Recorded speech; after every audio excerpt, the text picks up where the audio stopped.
지난 시간에 우리 그 예배소에서 일어난 소요에 대해서 생각을 해봤습니다. 은장색 데메드리오가 주도한 소동이 있었습니다. 근데 이 소동이요, 하나님의 은혜로 잘 정리가 돼요. 그 예배소의 서기장이 참 지혜롭고 단호하게 이 소동을 잠재우죠. 하나님의 은혜가 분명해요. 바울의 동료죠, 가이오와 아리스다고가 붙들렸었거든요. 그대로 갔다가는 자칫 큰 위해를 당할 수도 있는 위기였는데 이 서기장의 정리로 말미암아서 아무런 탈 없이 다시 바울에게로 돌아올 수 있었어요.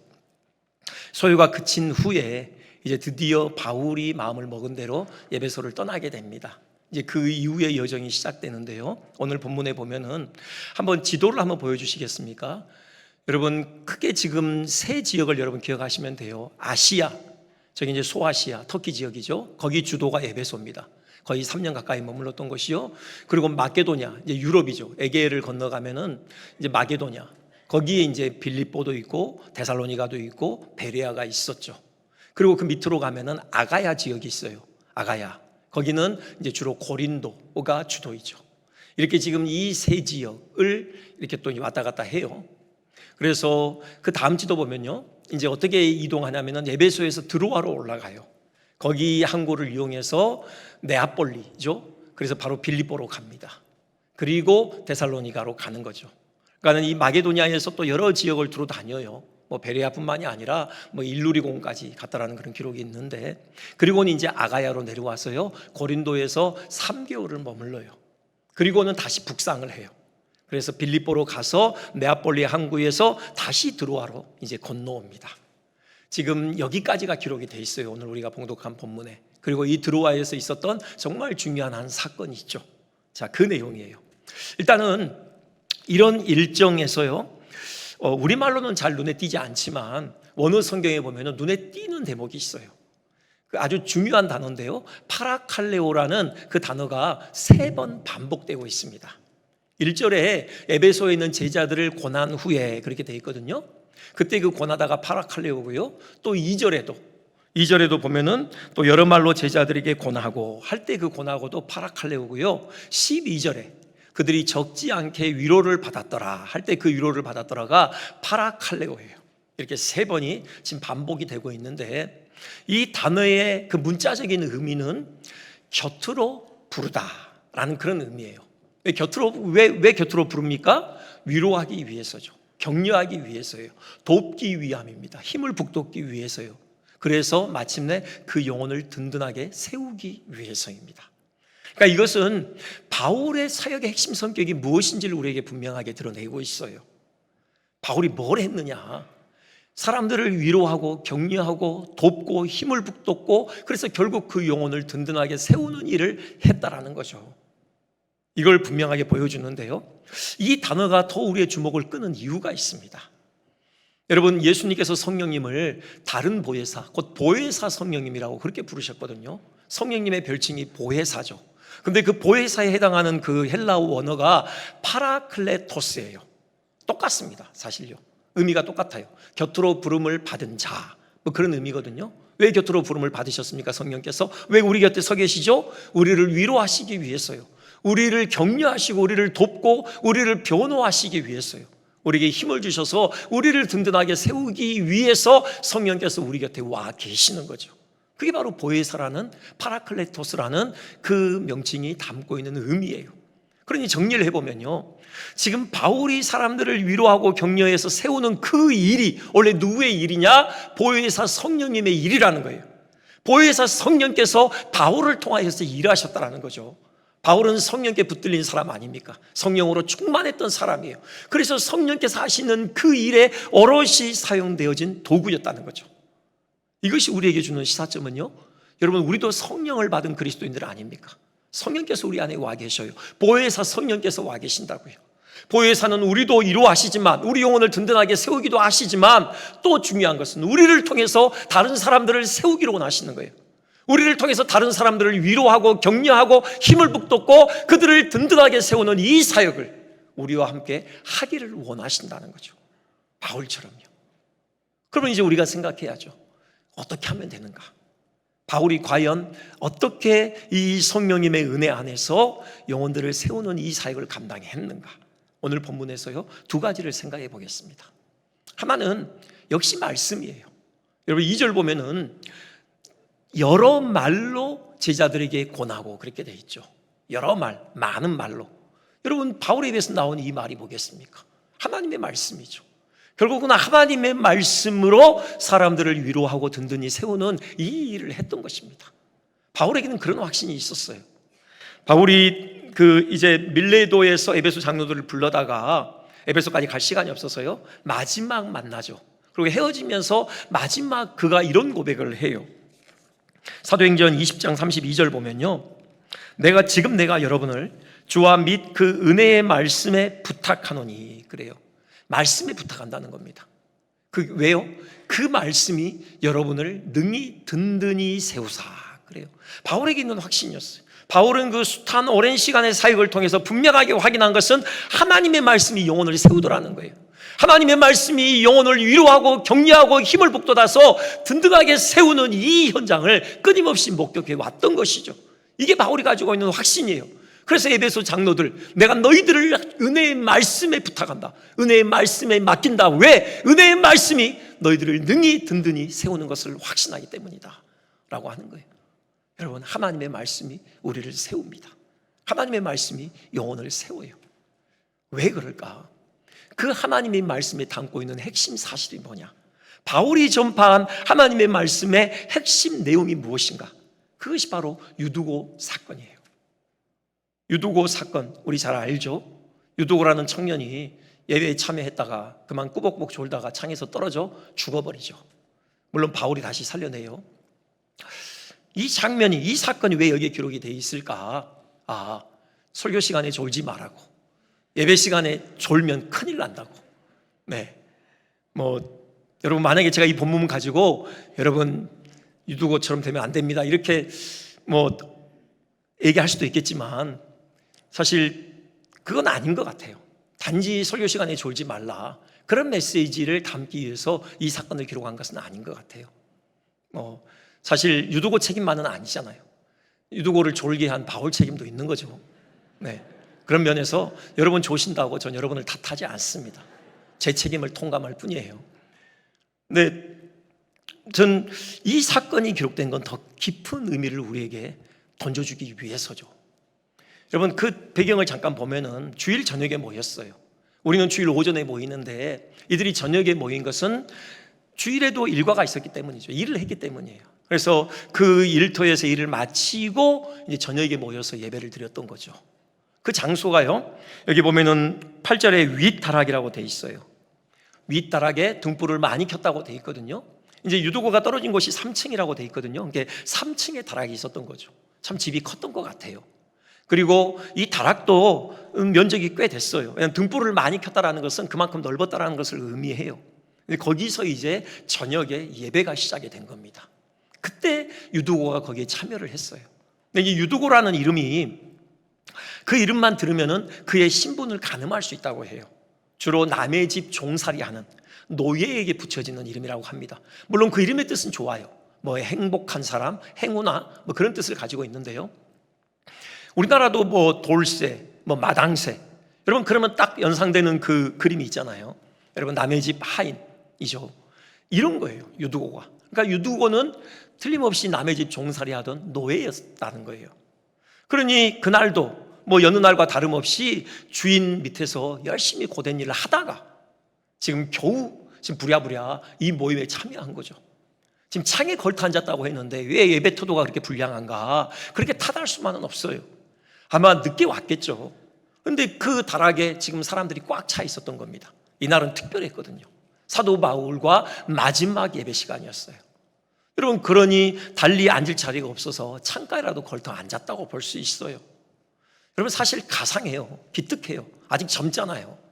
얼마든지 얼마나 피곤하겠습니까? 그 피곤한 몸 그냥 집에서 쉴 수 있어요.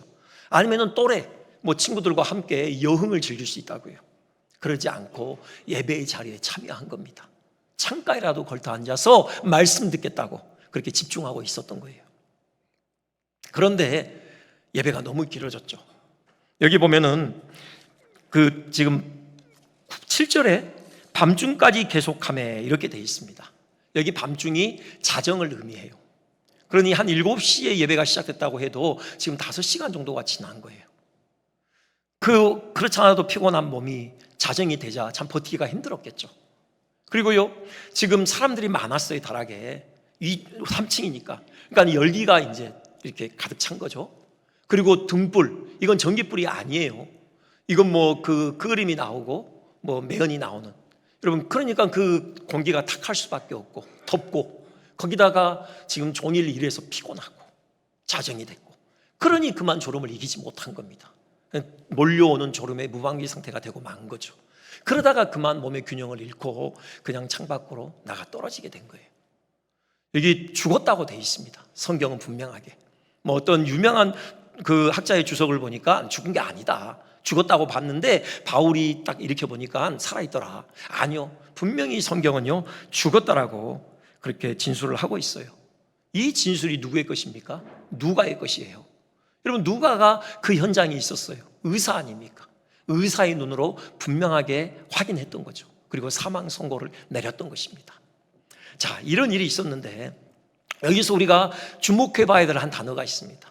저 3층에서 떨어지거늘, 저 단어예요. 저 단어가 언어로 피프토라는 단어인데요, 이게 떨어지다 그런 의미도 있지만 무너지다, 파멸하다, 끝장나다, 뭐 절망하다, 어떤 이런 뜻도 있어요. 이게요, 이 피프토가. 그러니까는 그 의미를 좀 살려본다면은 이렇게 우리가 약간 좀 알레고리지만 이렇게 해석이 가능해요.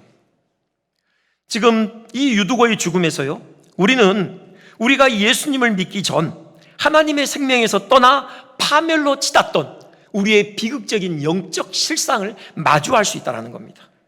남의 집에서 평생을 종 혹은 노예로 예속되어 살던 유두고가 창에서 떨어져 죽는 모습에서요, 우리는 하나님을 떠나 죄의 종으로 살다가 파멸로 치달을 운명에 있는 우리 옛사람의 모습을 보게 된다는 거예요. 여러분, 그걸 상징적으로 보여주는 것 같아요. 그렇다면은 지금 바울이 유두고를 살려내는 장면도 상당히 의미심장하겠죠. 여러분, 그렇게 진술을 하고 있습니다. 10절 보면요, 바울이 내려가서 그렇게 돼 있어요. 바울만 내려갔겠습니까? 거기 사람들이 다 우르르 다 내려갔을 것 아닙니까? 근데 굳이 지금 성경에서는 바울이 내려갔다, 지금 그런 표현을 쓰고 있는데요, 여러분, 우리는 여기서 그렇게 파국으로 치닫고 있는 우리 인생을 건져내시기 위해서 하늘 보좌 버리시고 이 땅에 인간의 몸을 입고 내려오시는 예수님의 모습을 연상하게 돼요. 그리고요, 그 위에 엎드려, 지금 죽어있는 유두고의 시체 위에 바울이 엎드렸다고 했어요. 이게 에피피프토라는 단어예요. 에피피프토, 그러니까는 덮다, 뭐 덮어 씌우다, 그런 의미인데, 여러분, 눈에 띄는 것은 아까 그 유두고가 떨어지다 할 때 그게 피프토였거든요. 거기다가 에피는 그 뭐뭐 위에라는 그런 전치사예요. 그러니까는 지금 바울이 그 위에 엎드려, 이건요, 지금 그 죽어 있는 유두고를 덮은 거죠. 지금 파멸로 치닫고 있는 우리의 인생, 어떤 그 죽음 가운데 좌절하고 있는 우리의 인생을 예수님께서 덮으신, 마치 이 장면을 연상케 한다고요. 예수님이 하늘 보좌 버리고 이 땅에 오셔서 죄와 사망 가운데 신음하고 있는 우리를 덮으신 겁니다. 그분의 영광으로 덮으신 것이고 그 은혜로 우리를 덮으셨어요. 그래서 어떤 일이 있게 되느냐, 바울이 그렇게 선포하죠. 떠들지 말라, 생명이 그에게 있다 그래요. 생명이 그에게 불어 넣어진 것이죠. 바로 예수님께서 우리를 덮으심으로 바로 우리에게 예수 그리스도의 생명이 불어 넣어지게 된 그 구원의 사건을 암시적으로 보여주고 있는 거죠. 이것이 바로 바울이 선포한 핵심 내용입니다. 예수 그리스도의 이 구원의 은혜, 예수 그리스도의 이 십자가의 구속의 은혜, 죽을 수밖에 없는 우리, 파멸로 치닫고 있는 그 피프토 하고 있는 바로 우리를 에피피프토, 우리를 덮으셔서 우리에게 하나님의 생명을 불어넣으신 이 구원 사건이 바울이 선포한 메시지의 핵심 내용이었다고요. 성령께서 이 유두고의 죽음과 이 소생함을 통하여서 이 바울이 선포한 이 메시지가 진리다, 그걸 지금 확증하고 계신 것이죠. 여러분, 하나님의 말씀이 우리를 살립니다. 하나님의 말씀이 우리를 회복시켜요. 하나님의 말씀이 우리를 위로하고 격려하고 우리를 든든하게 세웁니다. 여기요, 지금 바울이 생명이 그에게 있다 하기 전에 떠들지 말라, 지금 그렇게 얘기하죠. 이들이 떠들었어요. 여러분, 그렇겠죠. 예배 드리다가 지금 쿵 하니 지금 청년이 지금 떨어져 죽은 거 아닙니까? 근데 우르르 내려가서 봤더니 죽었어요. 망연자실해서 사람들이 소란스러웠겠죠. 뭐 그 중에는 탄식을 연발하는 사람도 있었을 테고, 어떤 사람은 흐느끼기도 했을 테고, 또 유두하고 평소 친분이 깊던 사람들은 통곡하기도 했을 거라고요. 떠들었어요. 여러분, 그런데 중요한 것은 이 떠들미, 이 소란스러움이 그 영혼을 살려낼 수 없다고요. 그 인생의 근본 문제인 죽음을 해결할 수 없어요. 그들이 아무리 떠든다고 해서 유도고가 살아나지 않는다고요. 무엇이 살리냐고요? 하나님의 말씀이 살리는 거예요. 하나님의 말씀만이 우리 인생의 유일한 문제의 해결책이에요. 여러분, 이 사실을 믿으시고요. 여러분, 우리가 하나님의 말씀으로 사람들을 위로했으면 좋겠습니다. 하나님의 말씀으로 사람들을 격려하고 하나님의 말씀으로 사람들을 살리고 든든하게 세우는 이 사역을 감당하는 우리 모두 되시기를 주님의 이름으로 축원드립니다. 두 번째, 우리가 이 본문에서 주목해 볼 또 하나의 사건은요, 4절이에요. 4절 보면은요, 거기에 지금 사람들이 많이 등장합니다. 우리가 보통 알고 있는 바울의 동역자들, 뭐 실라, 디모데, 뭐 누가, 뭐 브리스길라, 아굴라, 이런 사람들이 있는데 지금 대부분 다 흩어졌죠. 지금 뭐 다 그래요. 그리고 곁에 아마 디모데 정도 있었던 것 같은데, 지금 디모데뿐만, 누가하고 디모데요, 그 정도뿐만이 아니라 더 많은 사람들이 여기에 소개되고 있어요. 이들이 지금 바울과 동행을 하고 있습니다. 아시아까지 함께 갔다고 그랬는데 사실 최종 목적지는 아시아가 아니죠. 예루살렘이죠. 예루살렘까지 지금 함께 가는 지금 여정이었어요. 근데 이들을 보면요, 지금 베레아 사람, 그 다음에 데살로니가 사람, 더베 사람, 아시아 사람, 각 지역에서 지금 이들이 모였어요. 이 지역들이 다 어디입니까? 지금 마게도냐, 뭐 이쪽 갈라디아, 소아시아, 바울이 전도여행을 통해서 개척한 교회들이에요. 교회들이 있는 곳입니다. 그 교회의 대표들이 지금 함께 모인 것이에요. 그래서 지금 함께 예루살렘을 향하여 지금 가고 있는 것입니다. 그 목적이 뭐냐? 헌금이에요. 헌금이요. 지금 바울이 복음과 더불어서 지금 이때쯤에 해서 심혈을 기울여서 했던 사역이 뭐냐면은 헌금을 모금했어요. 예루살렘 교회의 성도들이 어려웠거든요. 그들은 그 신앙 때문에 유대교로부터 이렇게 배척됐잖아요. 파면당했어요. 삶의 터전을 잃어버렸다고요. 게다가 기근까지 덮쳤어요. 그러니 고통이 가중된 거죠. 바울의 마음에 동족 유대 성도들이 있었던 겁니다. 그들을 위해서 지금 이방 교회들에게 헌금을 모금해요. 여러분, 그 마게도냐로 와서 고린도후서를 썼거든요. 그때 그 고린도후서 8장에 보면은 그 한 장 전체가 헌금 얘기예요. 헌금 얘기를 주구장창 합니다. 너희들 그 예루살렘 교회 성도들을 위해서 아낌없이 헌금해 다오, 이렇게 부탁을 해요. 그런 식으로 해서 각 교회에서 헌금을 모금을 했습니다. 그걸 가지고 이제 예루살렘으로 가는 거예요. 그러니까 예루살렘의 주요 목적이 이 헌금을 예루살렘 교회에 전달하는 거예요. 그게요, 로마서 15장에 나옵니다. 로마서 15장 25절. 그러나 이제는 내가 성도를 섬기는 일로 예루살렘에 가노니, 이 성도를 섬긴다는 게 바로 구제 헌금을 전달하는 거예요.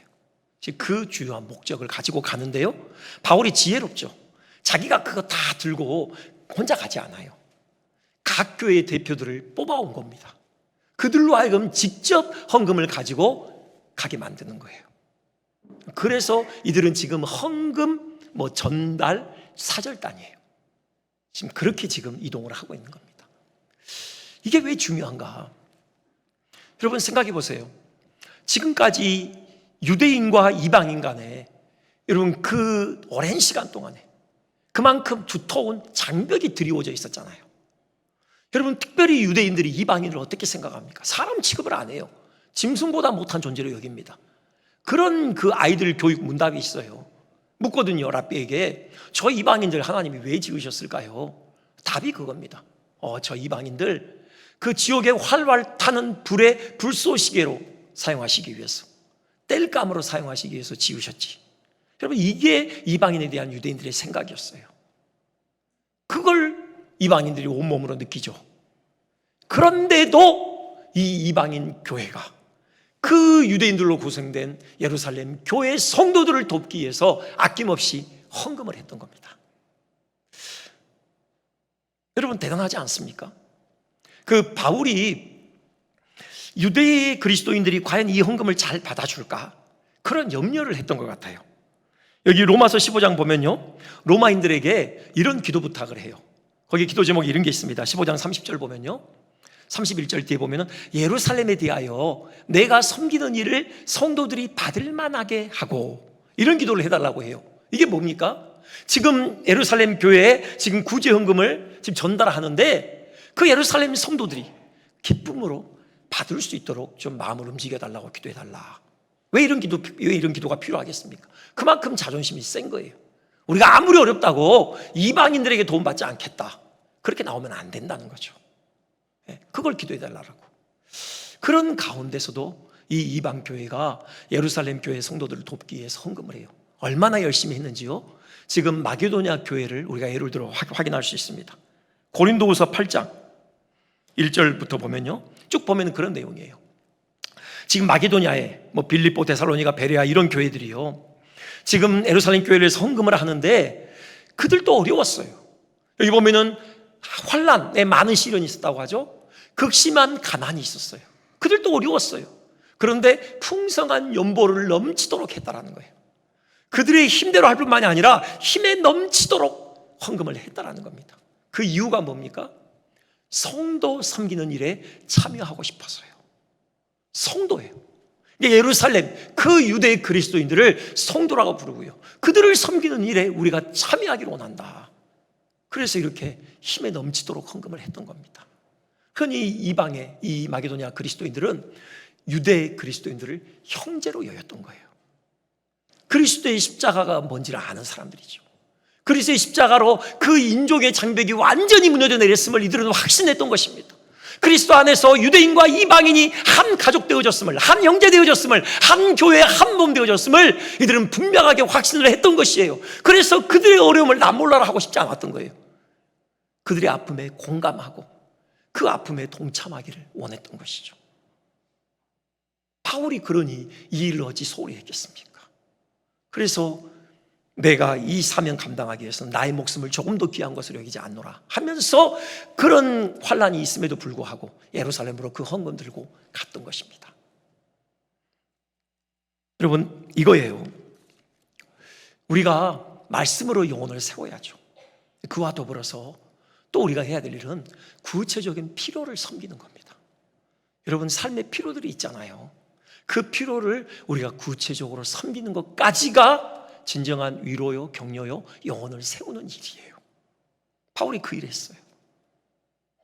우리 안에 보혜사 성령께서 계시다면 우리는 말씀을 통해서 영혼을 위로하고 격려하는 것과 더불어서 그 영혼에게 필요한 구체적인 필요, 그것을 아낌없이 우리의 것을 내어서 섬길 수 있는 데까지 나아가야 하는 것이죠.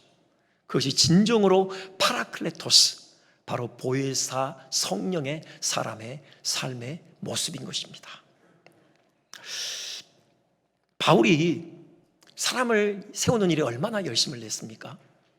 여러분, 지난 주간에도 말씀드렸지만 바울의 지금 나이가 50세라고 그랬어요. 50대예요. 당시에 1세기의 로마 시대의 평균 수명이 25세 전후예요. 다시 찾아봤는데 그래요. 그러니까 유아 사망률이 워낙 높다 보니까 전체 평균이 낮아진 거죠. 성령까지 살게 되는 경우 바울처럼 한 50세 이 정도까지 살았다고 해요. 그러니까 지금 바울은 어쨌든지 간에 당시 기준으로 보면은 노년기에 접어든 게 분명해요. 노년이었다고요. 게다가 바울이 건강했습니까? 아니잖아요. 사단의 사자라고 불리울 만큼 그 육체에 가시가 있었어요. 끊임없이 그것 때문에 괴로움을 당했습니다. 그 몸에는 고난의 상흔이 가득했어요. 그런 몸으로 그 노년에 여러분, 사람 살리는 이 일을 위해서 그는 끊임없이 움직였다고요. 멈추지 않았어요. 이만하면 됐다고 그냥 주저앉아 있지 않았다고요. 여러분, 혹시 우리 중에 여러 가지 핑계를 댈 수 있습니다. 이제 나이가 많잖아. 여러분, 나이가 많은 게 핑계가 될 수 없어요. 바울 보세요. 어제 그 리더십 세미나 때 강사분이 그런 얘기 하시더라고요. 우리나라 평균 수명이요, 지금 83세랍니다. 물론 남녀가 좀 차이가 있지만 평균이 83세예요. 그리고 이제 건강 수명, 그러니까 건강하게 사는 것, 그 최장 그 평균 연령이 73세더라고요. 그러니 역시 우리 중에요, 73세가 넘었는데 건강하십니까? 이건 하나님의 큰 은혜입니다. 여러분, 83세가 넘으셨는데 지금 이 자리에 앉아 계셔요? 여러분, 이것은 하나님께서 덤으로 주신 인생이에요. 그리고요, 이거 생각하셔야 돼요. 지금 사명이 있는 자는 죽지 않는다, 이 말씀이 있잖아요. 그 말씀이 진리임을 다시금 우리는 이 장면에서 확인하게 돼요. 바울이요, 아까 빠뜨려 놓은 게 있는데 그 여정에서 지금 고린도에서 지금 예루살렘으로 가기 위해서 배 타고 수리아, 자기 파송교회 안디옥 교회가 있는 수리아로 직진하려고 했어요. 배를 타고.